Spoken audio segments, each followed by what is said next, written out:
جی دوستو، آپ دیکھ رہے ہیں کلائڈوسکوپ اور میں ہوں عبدالباسط۔ گزشتہ ہفتے بھارت کی وزارت خارجہ نے اپنی اینول رپورٹ ایشو کی 2021-2022 کی، اور اس میں ہمیں بتایا کہ اس سال کیا انہوں نے کیا، کس طرح بھارت کے جو خارجہ پالیسی کے میدان پہ جو بھی چیلنجز ان کے رہے، کس طرح انہوں نے ان کو ہینڈل کیا اور آئندہ لائحہ عمل کیا ہے، اس کے بارے میں بھی کچھ سجیشنز ہیں۔ اور بھارت آبویسلی جب فارن پالیسی کا ذکر ہوگا تو نیبرہڈ کا تو ضرور ہی ذکر ہوتا ہے، اور جب نیبرہڈ کا ذکر ہوگا تو پاکستان اور چین کا بھی ذکر ہوگا۔ تو میں نے سوچا کہ آج آپ کے ساتھ جو اینول رپورٹ ایشو ہوئی ہے اس پہ بھارت نے جو پچھلے سال کیا یا جو بھی اس کی پالیسی ہے اس کا تھوڑا بہت آپ کے ساتھ شیئر کروں۔ کچھ جو جو ان کی وزارت خارجہ نے کہا، جو میری اپنی اسسمنٹ ہے۔ جہاں تک پاکستان کا تعلق ہے، انہوں نے وہی باتیں جو ان کا ایک اب تک ایک پوزیشن رہی ہے کہ پاکستان کے ساتھ بات چیت نہیں ہو سکتی جب تک پاکستان بقول بھارت کے کراس بارڈر ٹیررزم ختم نہیں کرتا۔ ان کے مطابق دہشت گردی اور مذاکرات ایک ساتھ نہیں چل سکتے، اور چونکہ پاکستان نے دہشت گردی بقول اس رپورٹ کے اس میں کوئی ابھی تک پیش رفت نہیں ہوئی۔ خاص طور پہ وہ ذکر کرتے ہیں کہ ممبئی اٹیک ٹرائل جو پاکستان میں چل رہا ہے اس میں جو ایکیوز ہیں وہ ابھی تک ان کو سزا نہیں دی، تو اس سے یہی ثابت ہوتا ہے کہ پاکستان دہشت گردی کو ختم کرنے میں بھی سیریس نہیں ہے، اور بھارت کے ساتھ جو ہے اس لیے معاملات آگے بڑھ نہیں سکتے۔ تو یہ ان کی ایک پوزیشن ہے، اور میں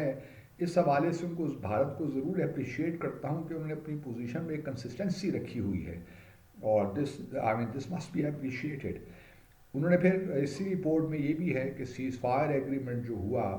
25 فروری 2021 کو، وہ ابھی تک مور اور لیس کمپلائنس ہے پاکستان کی جانب سے، لیکن پچھلے سال کچھ تھوڑے بہت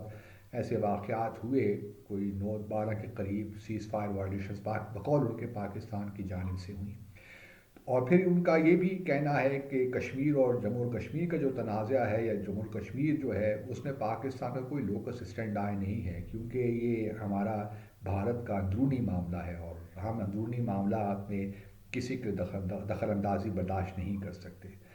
اب یہ پاکستان کے بارے میں ایک ہے جو اس رپورٹ میں کہا گیا ہے۔ مجھے بعض اوقات سمجھ نہیں آتی کہ بھارت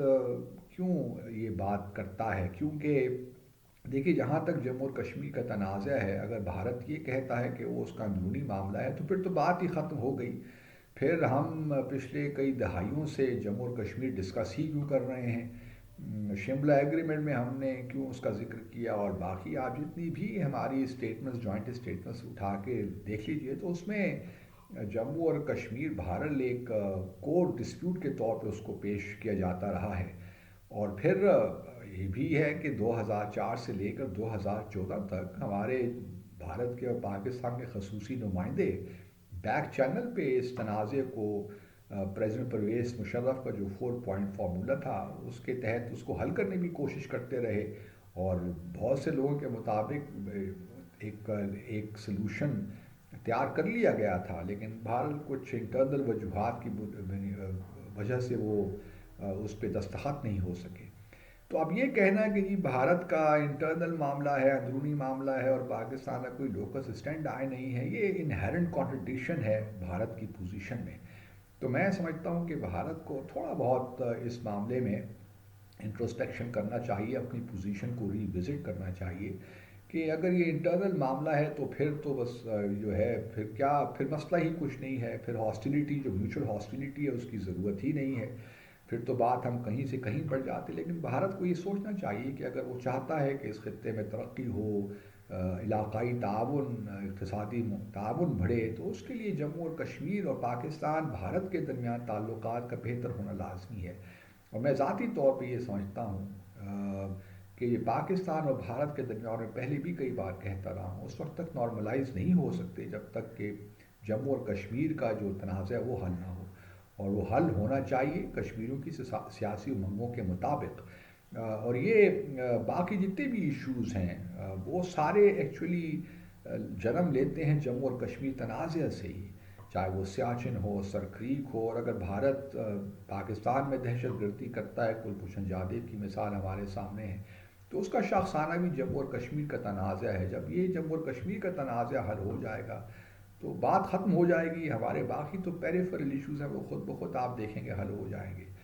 تو ضرورت اس سمر کی ہے کہ بھارت ایک انٹروسپیکشن کرے، ری وزٹ کرے اور دیکھے کہ کس طرح معاملات کو آگے لے کر جا سکتا ہے. پاکستان نے تو ہمیشہ یہی کوشش کی ہے کہ ہمارے بھارت کے ساتھ تعلقات بہتر ہوں، اور ہم ہر وہ جو ہے بات چیت کرنے کے لیے ہم کبھی بھی خلاف نہیں رہے. لیکن 5 اگست 2019 کے بعد سے آبویسلی بھارت نے یونیلیٹرلی جموں اور کشمیر کا اسٹیٹس تبدیل کر دیا، اور نہ صرف یہ اقوام متحدہ کی سیکیورٹی کونسل کی قراردادوں کے خلاف ہے، بلکہ شملہ جو 1972 کا شملہ ایگریمنٹ ہے اس کی بھی خلاف ورزی ہے. اور پھر بھارت سپریم کورٹ نے جو ججمنٹ دی تھی، رولنگ دی تھی 4 اپریل 2018 کو، کہ مقبوضہ جموں اور کشمیر کا جو اسٹیٹس ہے وہ پرماننٹ ہے. آرٹیکل 370 جو ہے وہ پرماننٹ ہے، اس کو نہ تبدیل کیا جا سکتا ہے نہ بھارت کے آئین سے نکالا جا سکتا ہے. تو بھارت نے ہم مودی سرکار نے تو ان تمام چیزوں کو بالائے طاق رکھ کر سب کچھ کر دیا، اور پاکستان نے ایک بڑی پرنسپلڈ پوزیشن لی ہے کہ آپ اسٹیٹس کو اینٹی جو ہے وہ ریسٹور کریں تو ہم آپ سے بات چیت کرنے کو تیار ہیں. اور پرائم منسٹر عمران خان نے بھی یہی اٹھایا، یہی پوزیشن لی، اس حکومت کی بھی یہی پوزیشن ہے. تو لیٹس ہوپ کہ بھارت، کیونکہ بھارت نے اس معاملے کو کمپلیکیٹ کیا ہے تو بھارت کی ذمہ داری بنتی ہے کہ وہ اس معاملے کو سلجھائے. تو میں امید کرتا ہوں کہ اس خطے میں دیرپا امن کے لیے بھارت کوئی سنجیدگی کے ساتھ اس معاملے پہ سوچے گا، اور یہ رٹ ختم کر دے گا کہ کراس جب terrorism and talks can not go together, اور کشمیر ہمارا اندرونی معاملہ ہے، اس پہ بات چیت نہیں ہو سکتی. چائنا کے حوالے سے بھی انہوں نے وہی کہا کہ جی چائنا نے گلوان ویلی میں 2020 میں پرابلمز کریٹ کیے، لائن آف ایکچوئل کنٹرول پہ ایگریشن کیا جس کی وجہ سے تعلقات میں کشیدگی، اور جب تک جو سچویشن ہے وہ اسٹیٹس کو اینٹی ریسٹور نہیں ہو جاتا اس وقت تک ہم کوئی معاملات ہمارے ٹھیک نہیں ہو سکتے. اگر یہی بات پاکستان بھی یہی بات کہہ رہا ہے جو بھارت چین کو کہہ رہا ہے، ہم بھارت کو کہہ رہے ہیں، تو بھارت کو تھوڑا سوچنا تو چاہیے کہ اگر پھر آپ چین سے یہ کیوں مطالبہ کر رہے ہیں کہ جی اسٹیٹس کو اینٹی ریسٹور کریں، 2020 سے پہلے کا تھا، ہم بھی یہی بات کر رہے ہیں. تو تھوڑا سا میں سمجھتا ہوں کہ بھارت کی جو پوزیشن ہے اس میں وہ ایک جو پرنسپلز جو ہے وہ نہیں ہیں، بس وہ ایک پالیٹکس ہے اور اسی حوالے سے وہ چل رہے ہیں. تو میں نے کہا کہ آپ کے ساتھ میں دو امپورٹنٹ جو پہلو ہیں اس رپورٹ کو آپ کے ساتھ شیئر کروں. دیکھتے رہیے کلائڈوسکوپ. اللہ حافظ.